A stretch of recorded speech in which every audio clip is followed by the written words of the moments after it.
Amid all of this, President Trump is heading to Minneapolis right now for a political rally tonight. Our chief White House correspondent Jim Acosta is on the scene for us in Minneapolis. Jim, new complications for the Trump team tonight.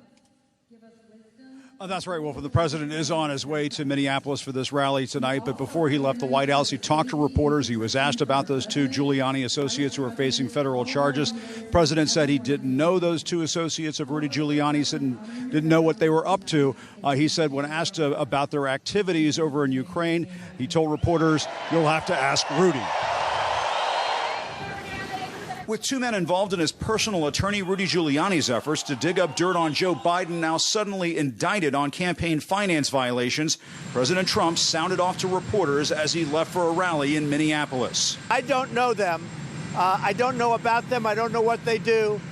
But I don't know. Maybe they were clients of Rudy. You'd have to ask Rudy. I just don't know. The arrests of Giuliani associates Igor Fruman and Lev Parnas as they were allegedly trying to flee the country are only adding to calls from Democrats for the president's outside lawyer to testify in the impeachment inquiry. Giuliani's been involved up to his neck in this entire mess. He has an obligation to testify under oath so he can be asked questions and so this can come to light. The president's lead impeachment lawyer, Jay Sekulow, responded in a brief statement, "Read the indictment. Neither the candidate nor the campaign have anything to do with the scheme these guys were involved in." But photos are surfacing of Fruman and Parnas meeting with Mr. Trump and his family.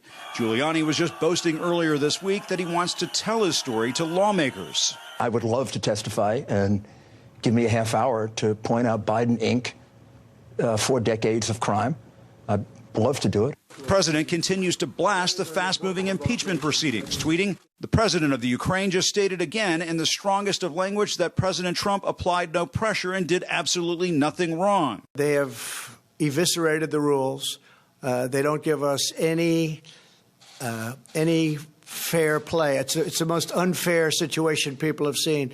No lawyers, you can't have lawyers, you can't speak, you can't do anything. You virtually can't do anything. But past supporters are coming forward to criticize the president's call on the leader of Ukraine to investigate Biden and his family, including Mr. Trump's former national security advisor, H.R. McMaster. Do you think it is appropriate for the president of the United States to solicit foreign interference in our political process? Thank you. Of course, no. No, it's absolutely not.